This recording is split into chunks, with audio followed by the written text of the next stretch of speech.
Welcome to the Criminologist Podcast. Our goal here is to educate and enlighten our listeners, focusing on the latest and greatest evidence-based interventions to help individuals desist from a life of crime and delinquency. And not only those factors which drive folks into crime, we also look at the reasons why people exit a life of crime. Also, we attempt to paint an accurate picture of that journey from the perspective of the justice-involved individual. Too often, our perceptions of those involved in the system are tainted by media-driven caricatures created to sell newspapers or movie tickets. This adds little to a healthy dialogue as to how to best address criminality. This podcast will avoid stereotypes and biases. We will endeavor to accomplish the first two goals in a way that keep you, the listener, interested and even entertained.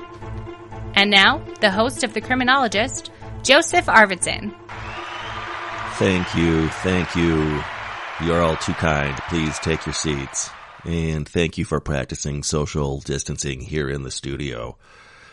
Welcome to episode 33 of The Criminologist Podcast. Glad to have you with us. I am once again taking a break from supervising our fictitious clientele, which we've been sharing with you all, to bring you yet another subject matter expert in the field. This week, I am so pleased to be joined by Dr. Sarah Lewis, joining us all the way from the United Kingdom.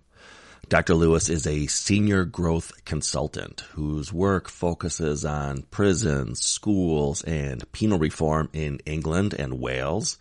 Well, internationally, really. She is the director of Penal Reform Solutions, a very unique organization that provides consulting and training and program development from the perspective of those with both practitioner, academic, and most importantly, the lived experience. Sarah designs and delivers programs and also provides consulting to prisons and other correctional services that want to improve and grow, really. Sarah is currently a senior consultant for the Council of Europe, working on a program for those convicted of terrorism. If you reach out to her, she is also available for motivational speaking and keynote events. So much I could tell you about Sarah. I don't want to spoil too much from the interview, but let me just add, she is also the founder of the Growth Alliance and is passionate about creating a growth movement which promotes humanity and hope and relationships across the criminal justice sector. She's the author of Therapeutic Correctional Relationships. That's a research-informed practitioner guide to developing relationships and mending relational ruptures. For her research in Norwegian prisons, Dr. Lewis has created the principles of growth, which are used to promote personal growth in correctional staff and prisoners. I'm going to talk a lot about that coming up in this interview. That work focuses on proactive, preventative strategies to promote meaning and well-being, leading to better retention of staff and a more professional service. Having worked in secure and residential environments, Dr. Lewis established the Growth Project. This is an initiative which has been found to transform correctional cultures by magnifying the voice of staff and service user, taking a research-informed approach and a whole systems approach, which again, if you're a loyal listener to the show, you know we're kind of preaching to the choir here with what we do here on The Criminologist as well. And so with no further ado, I am honored to be sharing with you my recent interview with Dr. Sarah Lewis. And I will see you on the other side. Well, why don't we start off, Sarah, by you telling us a little bit about yourself, just generally speaking about your background, both educationally and vocationally, to introduce yourself. Yeah, no problem at all. So my name is Dr. Sarah Lewis, and I am a reformer and a criminologist, really. So I kind of started my kind of academic career within psychology. I did an undergraduate in psychology and then a master's in forensic psychology, and then I kind of moved over to criminology a bit later on when I did my PhD. So in terms of my background, I started working in criminal justice back in 2005. So my first ever job job was writing risk assessments and carrying out cognitive behavioural work in prisons, and it was a massive kind of culture shock for me as a young woman, I guess. From that, I kind of made the assumption or made the conclusion maybe that prison wasn't maybe a place for rehabilitation. So I then left prisons and went into the community and continued facilitating cognitive behavioural work for about 7 years, which I absolutely loved. And then I got the opportunity to become a senior academic at the Institute of Criminal Justice Studies. So I was there for a period of time, and with that I taught penology and criminal psychology and also trained probation officers. So I had lots and lots of fantastic experiences there. And during that kind of journey, during that time, I finished my PhD. So that was all about relationships within criminal justice settings. So how we can build really kind of transformative relationships and how we can kind of repair ruptures when things go wrong, as well as, I guess, looking at the importance of relationships within criminal justice. So I absolutely loved that and got an awful lot from that. But I also, along the way, found the literature around Norway and found out that ultimately there are these prisons in Norway that are meant to support rehabilitation and support all of those kind of ideals, I guess, of what I thought prisons should be. So I managed to kind of really blag a visit over to Norway and went to visit three key prisons that I then had the privilege of researching over a 3-year period, and looking at why they were so successful in terms of their reconviction rates and in terms of their low levels of harm and their kind of staff satisfaction, really. So I did that, and then pretty much in 2016, I decided that I was going to leave academia and I was going to set up on my own. So I then became the director of Penal Reform Solutions, and that's when my journey, I guess, started kind of full force, just looking at organisational growth and culture and how we can create transformative prisons and be really kind of ambitious with that. So that's pretty much me in a nutshell.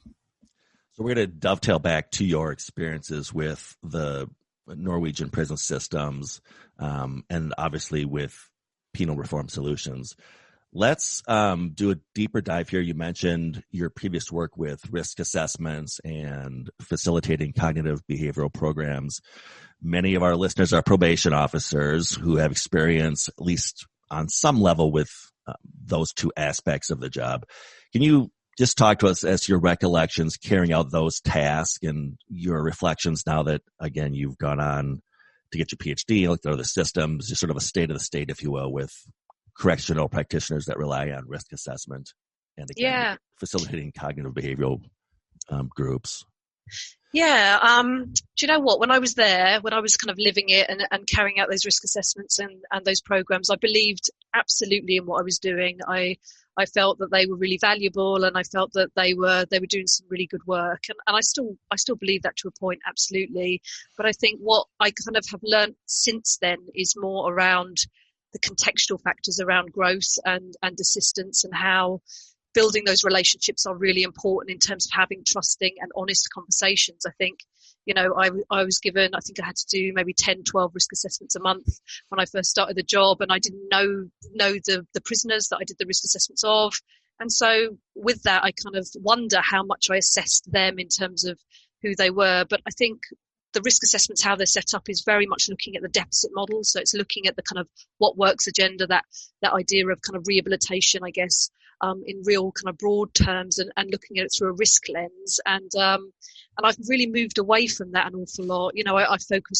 We focus an awful lot on need and unmet need. And I think I learnt that probably from my Norway experience, where they kind of look at need and resource and the context of an individual, who they are, who they want to be, who their families are, who's surrounding them, who are their influences, but also what are their strengths and what are their resources. And I think that's maybe something that I didn't fully appreciate when I was working within probation, just recognizing how difficult it is to desist from crime, and how hope has a massive role to play, but also trust, trusting people with your lives, trusting people with that precious information that you have around your challenges and your difficulties. I think that's something that I've certainly learned since doing that work. We are kindred spirits in that regard. Sarah, I came up through the ranks, a disciple of the risk needs responsivity model. I train on risk assessment. I train probation officers on risk assessment and whatnot. But to your point, it's almost as if as a vocation, we've gotten a little too comfortable with it and not, as you just articulated, really probing what's beyond those sort of cursory risk and box checking and plugging into programs without making that connection and looking at those other variables, which again lend themselves towards desistance, like hope and identity and stuff that you're not going to see in a criminogenic risk assessment. Yeah, and I think when we create risk assessments, it's very much looking at, what the person wants to get out of that. If they're having a risk assessment, let's say to go to a more open prison, then it's about, if you haven't built those relationships, it's more about what hoops do I need to jump through and what kind of face do I need to portray to show that I am no longer a risk to society. And I kind of think we lose that depth and we lose that real essence of an individual that we really need to kind of really conceptualize in order to fully support their desistance. And I think that's maybe some of the stuff when it becomes a tick box exercise, we remain shallow rather than think more deeply about the impact of that assessment and the impact that assessment has on an individual in terms of labeling, in terms of how they see themselves, in terms of what barriers that risk assessment can also put in place, I think sometimes. Mm-hmm. So true. We need to be so much more holistic in our approach to the change process. Exactly. So you then segued a little bit into some implementation work. Talk to us a little bit about, I've seen on your resume, if you will, that you served as a lean consultant. So I've got some project management background. Is that what that refers to? Tell us about your work as a lean consultant. Yeah, so I was seconded with Hampshire probation. So I was seconded to be a lean consultant across Hampshire. And I think what that was really looking at is how we can be smarter. I think in light of the massive amount of bureaucracy and the amount of, I guess, demand that was expected at that time within probation, it was about how can we add value to the work that we're doing? How can we create better flow in our processes? The classic waste for me is about waiting, that we wait for responses and we wait for all these different things to happen. It slows down a process. So we looked very much at the environment, setting up your environment, so setting up your organization in a way that was really focused on having the things close to you that you used every day and almost knowing where things were. So you wouldn't waste time looking for things, or you wouldn't waste time walking, miles and miles to find a photocopier or dealing with, not having a telephone on your desk and all these kind of things. So it was quite a kind of practical look at how we could be smarter, but also I think what I really learned from being a lean consultant is one of the principles of lean consultancy is go and see. So go and see what the issues are, really get an understanding of what that is as a manager, but also strive for perfection. And I think we don't do that enough, I think, within criminal justice. I think we very much think, it's good enough and it's really reactive and we have to get things done. But I think if we strive for perfection, then with that we can create something that is out of the ordinary and something that's so much bigger than maybe just doing a good enough job. Then maybe we kind of got stuck in over the years in light of the culture that I guess has emerged across kind of criminal justice, I guess, globally. So I learned an awful lot from it, but I think for me it was just about supporting people in thinking how they could work effectively and how they could maintain hope through the valuable work that they did, rather than the kind of endless meetings or meaningless stuff that they were being asked to do. Mm-hmm. So along those lines, I'm of the opinion that the biggest hurdle we face right now in the world of evidence-based practices is the struggle with implementation. To what degree is that an issue in the UK? Yeah, I think it remains a really challenging issue. And I think having worked in academia and very much living in that kind of ivory tower, I think we're very comfortable with going to conferences and talking with other academics or trying to, punch high with getting publications in those kind of top academic journals. And I think we lose some of that really valuable knowledge that we could really implement onto the ground. So what was beautiful, I guess, about setting up on your own is that you can design your own job almost. So I think part of our work is all about how do you apply that practically? What does procedural justice look like, or what does desistance look like and supporting desistance look like on a really practical everyday level? And we did that. We ran a pilot at a prison, and during that time we brought academics into the prison. So I held conferences within the prison with prisoners and with staff to talk about some of the kind of cutting edge knowledge that was out there. We did a number of collaborations with academics, so again involving them in this kind of transformative journey, really. And also it works the other way around. So it's about me getting out there, lecturing. It's me getting out there, connecting with people and really valuing the knowledge that we have, but bringing it down to the ground, whether that's through our internship program, and getting kind of criminology students engaged at an early stage in their kind of academic career to really be part of that change process. So I think there's loads of work that needs to happen there. I think we know an awful lot of the answers in terms of how to support desistance and how to implement change and what a safe environment looks like. But I think the problem is that there is this real challenge in terms of where do you start and what does it look like on a day-to-day practice from the minute you open someone's door in a prison to the minute you lock them up in the evenings. What does growth look like, and what does kind of effective practice look like based on evidence and based on what we know, pretty comprehensively, I'd say. Yeah, that's a great point. Like, as you noted, we know what works. I mean, to a degree, we know how we can get some pretty decent effect sizes when it comes to reductions in recidivism, but it's convincing the practitioner that that's the pathway to take. And I get frustrated because, again, knowing that we know the answer, but due to implementation struggles and cultural, the culture of an agency might be, for example, more containment, surveillance, law enforcement.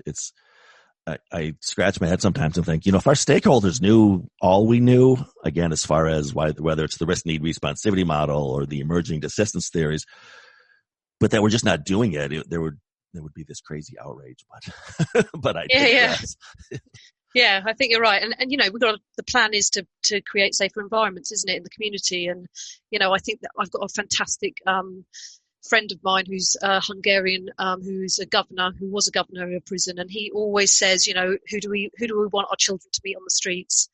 Do we want them to meet, fantastic kind of returning citizens, or do we want to meet people that have got mental health issues or problems, with coping or aggression or whatever it may be? And I think it's about why we do it, isn't it? There's so much effective practice out there, and I think it's just about how can we do it? Because we have a responsibility. I feel that we have a responsibility. If we're going to be academics, then we have a responsibility to share that knowledge rather than maybe wait for a prison to knock on our office door and say, we kind of need a bit of help because we've got a massive amount of self-harm or we've got a massive amount of suicide in our prisons. I think sometimes, taking on that responsibility as academics, I think is something that also needs to happen.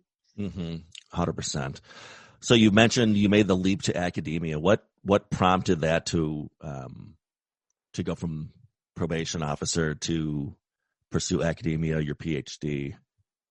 Yeah, it's quite ironic, really, because the reason I joined academia and the reason I kind of exited it was basically due to people that I worked with. So essentially people that are offended. So I remember I was doing a cognitive behavioural program, and I think we were in the tea break, and I was contemplating applying for this job as a senior academic and kind of thinking, do I really want to do this? And I remember walking out of the prison back in 2000 and 2006 and saying, do you know what, when I have a greater amount of legitimacy, I'm going to come back and I'm going to try and make things better. And I think those, we had this cup of tea and these guys were like, I said, I love this job and I really want to do it, but there's this opportunity here, and what do you think, guys? And I just remember them saying, well, it's a no-brainer, Sarah. You just got to go for it because you've got to make a bigger impact, and you're wasted here. You could really influence people. So I on the basis of that advice, I went for the job.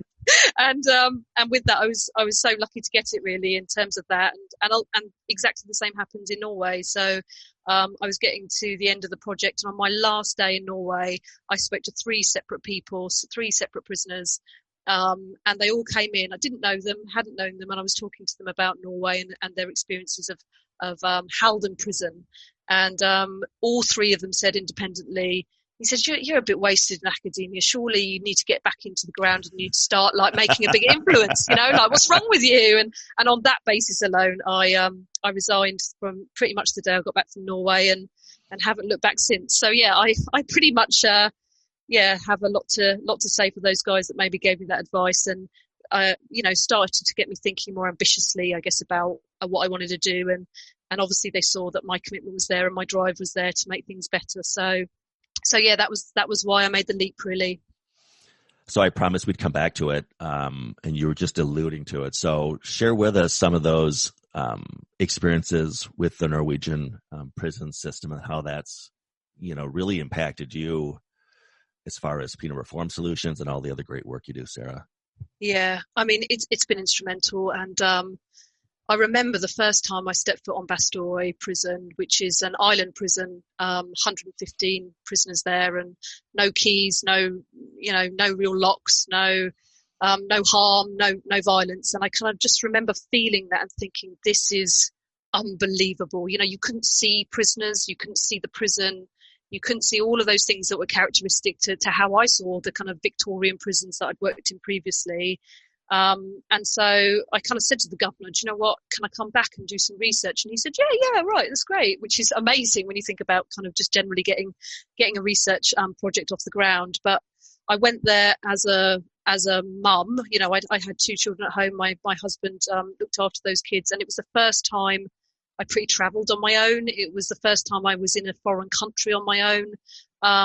Because it was all around co-creating the design and the methodology and basically, doing kind of grounded theory almost within that work, I didn't even know what the project was going to look like on day one. So as you can imagine, it was just completely overwhelming. And yet I had 4 guys that were recruited, that were prisoners, that were on the research team. I had 2 members of staff, and together we created this project of capturing what the things that people valued through photography. So doing photo essay research. So we gave guys cameras and we gave the staff cameras, and we said, okay, capture in a photo what it is that you value and tell us why that is. And it was just from that minute on, it was just the most inspiring place. And I remember sitting on Bastoy Island and looking out over the water and just thinking, this is what I want to do. I want to use this stuff. This is my responsibility to use this stuff to try and speak to people and try and connect people up and to make things better. So it was, we talk a lot about self-actualization and, Maslow's hierarchy of needs and all that kind of stuff. And I think at that moment I knew that's what I want to do, and I want to lead that, and I want to focus on that for essentially, the rest of my life, really. So Norway had a massive impact on me in so many levels, really, both personally and professionally. You were telling that story of how you pulled up and you couldn't see the prison. Ironically, I thought to myself, so we're here in Minnesota where we have a famous maximum security prison, Oak Park Heights. It's been featured on the Discovery Channel, et cetera, et cetera. But the entire prison is built underground. So wow. when you pull into the parking lot, you think you're pulling into your dentist office. You don't see anything. And then you take elevators down, and the higher risk of the prisoner, the deeper into the bowels of the prison wow. they're housed. So when you said, I pulled up and I couldn't see the prison, I thought, yeah, we have a prison like that too, but it's on the other end of the spectrum of why you can't see the prison. My word, that's mad. That's absolutely, that's mad. And you've got to think, if we were doing anything regarding growth, if we were thinking about just generally rehabilitation, whether that's therapy or, if we suffered from mental health issues, how would you best grow an individual? And I kind of think, would you grow them in a forest where they felt safe with trusting relationships, or would you grow them underground? Do you know what I mean? Like, would you grow them in such a difficult environment? And I think it is as simple as that sometimes. It is about what conditions do we want to create that is going to transform people and also the well-being of staff. Like just looking at the well-being of staff is as important because they're also part of the community. So, yeah, it still baffles me in many ways. So how do you confront, and I'm sure people maybe not people listening, not my awesome audience, but others out there might think, because again, I've been exposed to the Norwegian prison system, and I've read articles and watched YouTube videos and whatnot. But, the layperson or the individual on the street would say, well, why would you set up a prison like a hotel? It's just, for many, it just strikes as so counterintuitive that who think we have to punish people into behavioral norms. How do you address that? Again, that sort of pushback of you're being sort of a hug-a-thug and just you're so soft on folks that surely this can't work. Yeah. Oh, so often do I get given this question, as you can imagine, Joe. But I think there's so much there. I think firstly there is this myth that desistance is easy, and it's not. It's the most difficult thing. If you were asked to completely transform the people that are around you, the way in which you think, the way in which you express your emotions, all of that, I think is such a difficult thing to do. And then you think about the amount of trauma and mental health and literacy needs and all these things that we know are inherent to the people that generally turn up in prisons. I kind of think it makes sense, for me, it makes sense that we need to start thinking about, in light of all of these inequalities, we need to start thinking about levelling the playing field sometimes. And it does go back to that, who do we want to, as our neighbour, who do we want to meet on the street? I think if we create an environment where people feel safe, then with that people are going to be honest about the issues that they have, and they're going to be able to reflect on the things that they've done. And by no means is that behaviour acceptable in terms of the crimes that they've committed, but it does not define them as individuals. And I think there's so much more to a prisoner than that crime.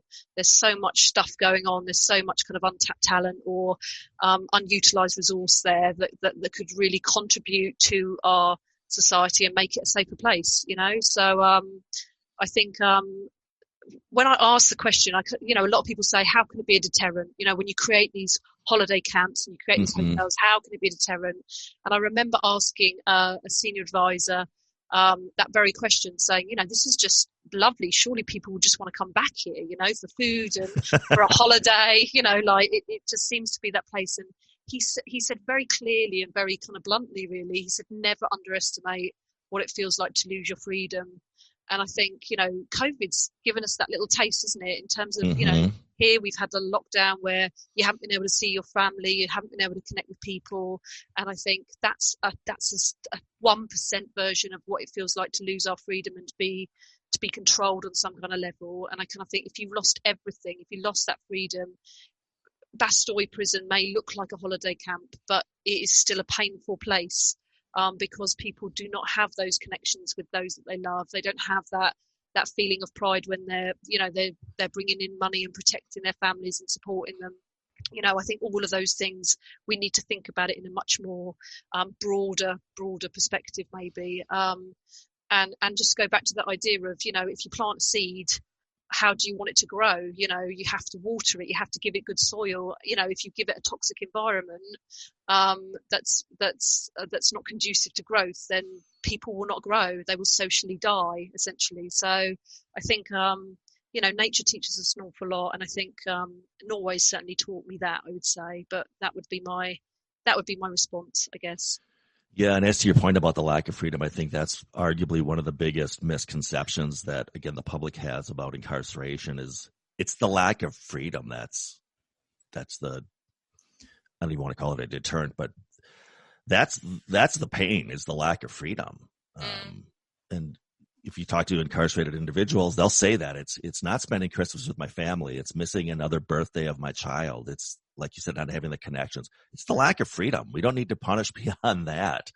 I had our mutual connection, David, on the podcast a few weeks ago, and he said the same thing. It's the lack of freedom. You don't need to pile on beyond that. And as you said, thanks to our friend COVID, we're all sort of getting a very, very, very minuscule taste of that. But yeah, that's the trick. And again, as you said, who do you want as your neighbor? I don't know what the statistics are in the UK or in Europe for that matter, but I always tell individuals here in the United States, 95% of everybody who's incarcerated today is going to get out eventually.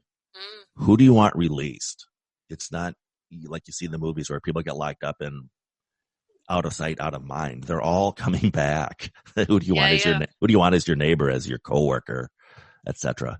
Yeah, very true. I think There's so much there, isn't there? But I think hope is such a big thing as well. I think, by creating hope and creating hopeful environments, and with that, people will start thinking about that they can be a different person, they can live a better life. And I think when you lose hope in an environment, then with that's when the harm starts taking place, and that's when people end their lives, and that's when you start experiencing all the things that we kind of tend to associate with prisons, really. So yeah, it's challenging. Mm-hmm. So now you are the director of Penal Reform Solutions. Let's dive into that, Sarah. Yeah, so I love my job. I've been here since 2016, and I think, that's the great thing, I guess, about setting up a company, is that you get to choose and kind of carve out what you love about everything in your work, and then make it a reality, really. But the main things we focus on is just how organizational growth, so how we can support people in creating a kind of more humane, a more trusting, a more safe environment within their work, so that they feel better, and we get all the fruits that come with that, really. So we work in prisons, we work in probation, we work with charities. So basically any organisation that kind of requires that, in some senses, that are maybe experiencing some of that kind of chaos or reactive nature to things, or difficulties, particularly, let's say, around retention of staff or high levels of harm, I guess. So we kind of go in, and when I say we've got a collection of people that work for us. So you had the pleasure of meeting lovely David, who's on the team, and we've got about 8 former prisoners that work for us. So they're either mentors, or they work within our marketing kind of work, or they support us in developing programs to support desistance in different ways within prison environment. And we work alongside, whether that's former practitioners, so probation practitioners, or prison officers. We very much love the idea of that kind of multidisciplinary work, so that we can really learn off one another and get, create a really kind of critical space, really, where we can get the best response, really, that kind of focuses on sustainability. So it's about the long game, rather than maybe this kind of plaster mentality, this microwave solutions of like, let's just, do some quick wins and not maybe focus on the bigger picture. So yeah, we've developed training for practitioners that work with individuals that have maybe got complex needs or come from marginalised backgrounds. We do a number of different kind of innovative projects. We do some preventative stuff. So 3 of the guys that I met in prison, they are currently on our books to do some schoolwork, to go into schools and talk about prison, and talk about their experiences of prison, and in being involved in gangs, and their kind of experience of violence, really. So we focus on the kind of preventative stuff as well as the kind of sustainability stuff, really. And I love it. I absolutely love it. It's just brilliant. Find a job you love, and you'll never work a day the rest of your life. Yeah, absolutely. I don't plan to retire ever. So now, from Penal Reform Solutions, you found the Growth Alliance, or explain the relationship between those two entities? Yeah, so when I started PRS, I guess for me, I kind of thought, I'm going to be like Elizabeth Fry, and I'm going to go from prison to prison and make a difference. And I kind of experienced or reflected quite quickly that wasn't going to I wasn't going to have enough time to do that in terms of the impact I guess I wanted to make. So the Growth Alliance started last year, and we have about 6 founding members that were also on board with it, really. And it came about, again, through a real kind of informal conversation with someone who had the same kind of passion for more of a social movement. So it was more around how we can connect together and make a collective impact, rather than just all of us working in our silos and meeting our own targets and trying hard to make criminal justice a kind of safer and less harmful place, really. So the Growth Alliance is open to anyone. Anyone can join, and with that, pre-COVID, we were doing kind of regular events and trying hard to, I guess, build a kind of collaborative force. I kind of talk a little bit about it like the Avengers. We're trying to find Avengers in the world that want to be on board, and we're going to smash Thanos, which essentially represents, I guess, that kind of lack of humanity and all that kind of harm that we kind of experience, really. So it's all about getting together. It's all about coming together to make a bigger impact. That's what the Growth Alliance is all about. I love the Avengers analogy. You've got some YouTube videos under the Growth Alliance. That's another great way for folks to hear about the work you do. I am a subscriber. I will encourage my listeners to subscribe as well, but give us the lowdown on those videos and what, again, folks might expect to see when they tune in. Yeah, so I think they come from lots of different places, really. So we've got a number of our founding members that are doing presentations about some of the work that they're doing in England. So whether that's around training or whether it's around, workshops that they're doing or creative kind of adventures that people are up to. So there's a number of, videos around that, and also some videos just around some of my Norway stuff and the reasons why I kind of do what I do, what we kind of do at PRS, really. So we're planning on certainly building that a lot over the next year, really, in terms of just having a bit more of a kind of presence on our YouTube channel and just trying to get different people to articulate why they want to be part of the Alliance, really. But yeah, it started last year, and we're still in the early days and thinking about how best to move forward with it. But that's the plan. It's about, a place where people can be inspired. That was the kind of one of the main reasons we did it. It was about hope. It was about recognizing that there's a lot of people out there that work tirelessly and are going through some really challenging kind of work experiences that are essentially quite traumatic, and we wanted to kind of reach out and ultimately kind of inject a bit of hope there. So that was one of our mission statements, really, with the Alliance. So that's what our videos are kind of centered on. Yeah, I'll leave a link to at least your initial video in the episode description of this podcast so our listeners can follow your channel as well. And then let's talk about your podcast, Growth Uncut. What can our listeners expect to hear when they tune into Growth Uncut? Yeah, so Growth Uncut came mainly due to COVID, really, and I think just me feeling powerless that I couldn't get back into prisons and I couldn't maybe help in that way. So I kind of thought, how else could I maybe reach different people? So Growth Uncut is basically about talking to different people from around the world that believe in social justice and humanity and social good, really. And I've learned so much from it. In some senses, it was almost like who are my heroes? Who would I love to speak to? Even though maybe being slightly petrified of speaking to some of the incredible kind of heroes of mine, like Shad Maruna or Fergus McNeil, and just getting them to speak about growth and talk about, how they conceptualize growth, what their challenges have been, what they've learned from those challenges, but also what inspires them and stuff around their relationships, which I think is really important. So, I talked a little bit about that kind of ivory tower. I kind of think in some senses Growth Uncuts this kind of bridge downwards to the ground so that people can really access, what academics are thinking, I guess, within that arena, but also bridges sideways. So we've got some of the guys from my team that have taken part in Growth Uncut, so former prisoners. We've got a Norwegian governor, so that was last week's podcast. So he talked about his experiences of governing Bastoy. So it's just, again, links very closely with our connection campaign. So it's all about connecting people. It's all about raising awareness and highlighting, I guess, a more tolerant perspective to criminal justice, but also ensuring that that justice is done. That's important too. So Growth Uncut came from that, really.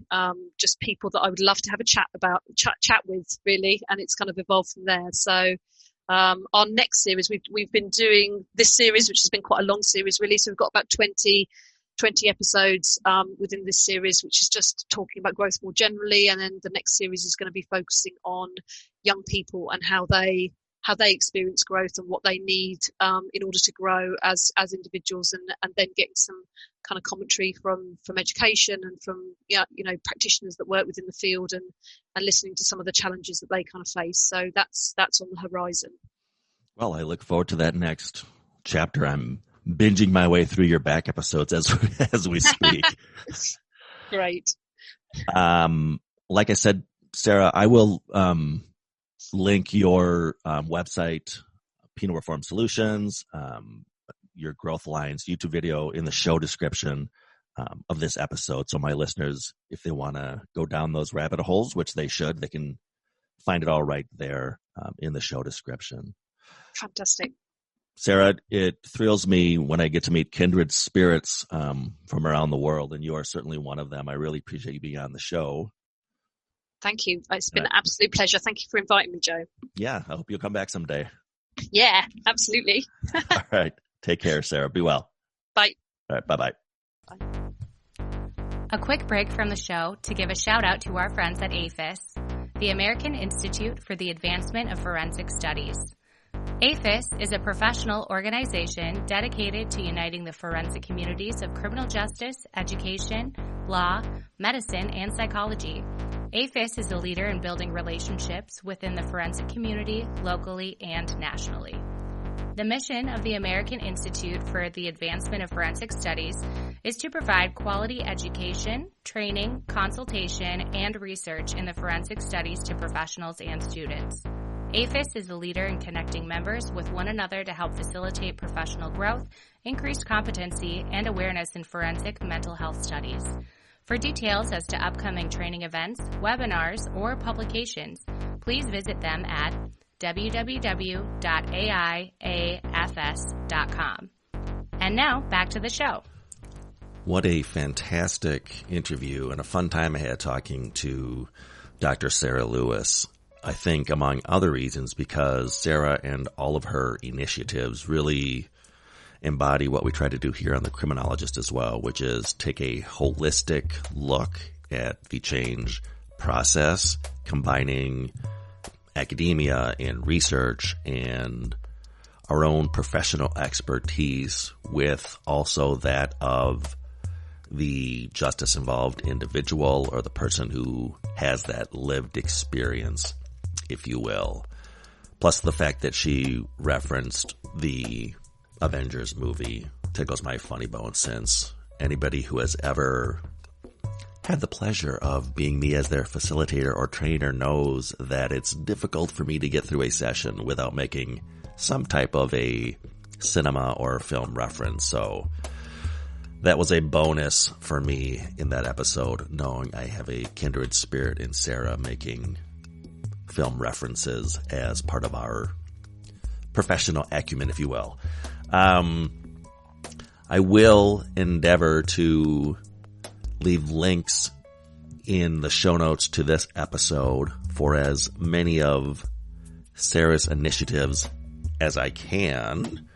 Sarah is the director of Penal Reform Solutions, which you heard all about, and also behind the Growth Alliance, which has their own YouTube channel, which I have since created a playlist on my Criminologist YouTube channel dedicated to the Growth Alliance YouTube videos. So if you're already subscribing to my podcast channel, The Criminologist, you can simply go there and it will link you via a playlist to the Growth Alliance YouTube channel. And also I would like to plug Sarah's podcast, Growth Uncut. You should subscribe and listen to that podcast as well for great content from Sarah and all of her guests.